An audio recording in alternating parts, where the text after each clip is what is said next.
They are faith bracelets, the one you have with you. Where's your own? Okay, come and see, gentleman here. Let's show them. Oh my God. What are you saying? Take more. I want to believe all what you have been saying this morning, the testimony of people, and the will of God we have been seeing, the promises of God we have been seeing. Because all this happened because it happened at God's time. They are promises of God. They are will of God. We have been looking at them. What a wonderful blessing. These are the things you are meditating on. You know, I told you that the word become a part of us by meditation. The word of God becomes part of me by meditation. That is the only way, not by thinking. You know, I told you about thinking. When it comes to the word of God, you can't think about the word of God, but your situation. So because meditation is of upper house and thinking is of lower house. When you are thinking, you are still in this realm. You are still with us here. But when you are meditating, you are not in our midst here. Meditation is of heart. It's of our spirit. For your heart to act upon the word, act means your spirit. That is man's spirit. For your heart to act upon the word, you must meditate on the word and turn it over and over again in your heart. That is the only way the word can dominate your heart. And when the word dominates your heart, it influences your conduct and character. You begin to behave that way. The word of God, be faithful. You start seeing yourself being faithful. It influences your conduct. You that complain about deliverance, I don't want to smoke again. Meditate on the word. Before you know it, the word of God says no. You begin to behave that way. That is self-deliverance. Are you with me? When the word dominates your heart, not your mouth. When the word dominates your heart means man's spirit. When the word dominates your spirit, it influences your conduct and character. And don't forget that meditation is a visit with God. Say to yourself,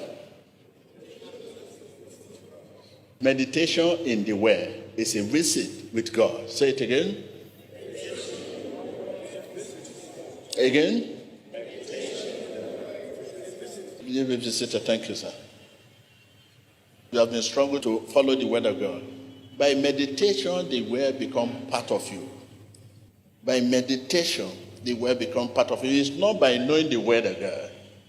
It's not by knowing. You know and you preach it and teach it. Simple. There are many teachers of the word, preacher of the word. But the word is not part of them. That you know the word does not mean it's part of you.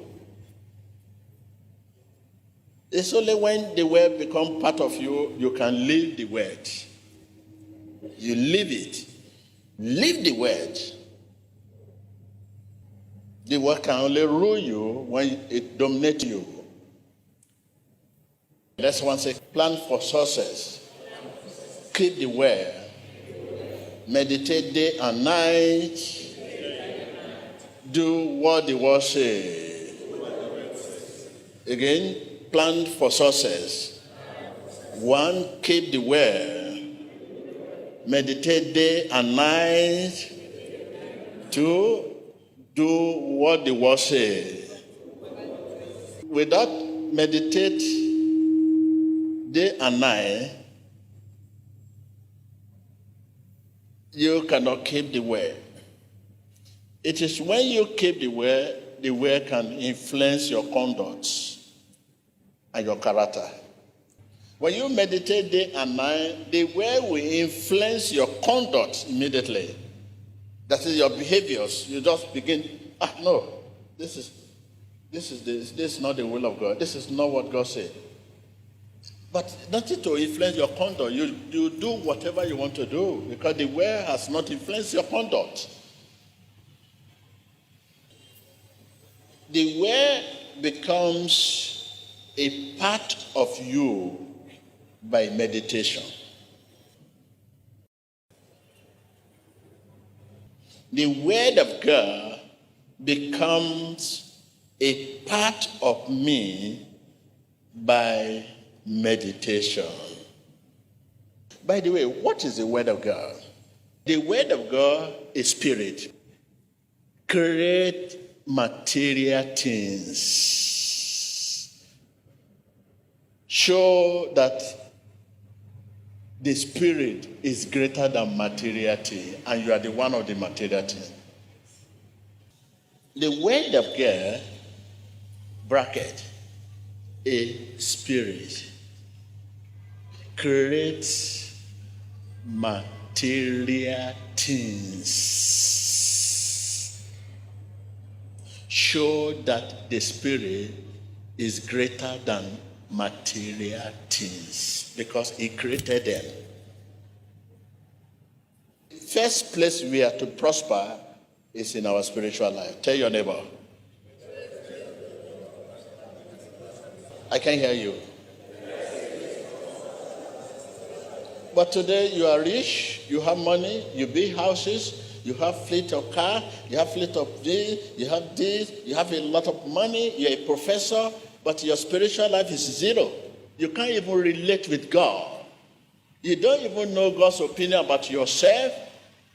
Talk less of others. That will show you are zero spiritually. And a spirit creates material things. And you are fighting for material. All your life, working for material, fighting for material, you abandon the creator, the spirit. This is where our life is like this. So when you prosper in other areas, those prosperity become a burden. You know, when you are very, very fat, and that fatness will begin to affect your leg, you will now see that you will begin to complain. You will not be able to walk. So all these are prosperity, while the leg is spirit. The leg is what?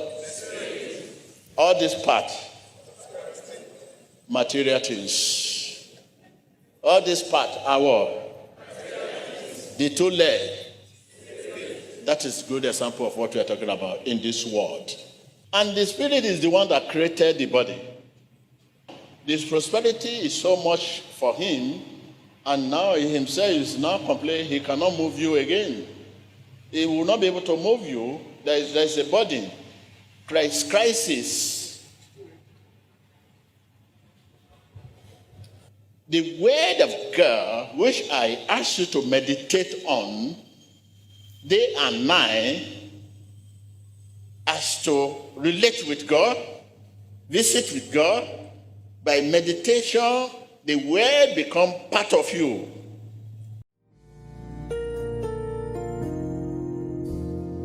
Come.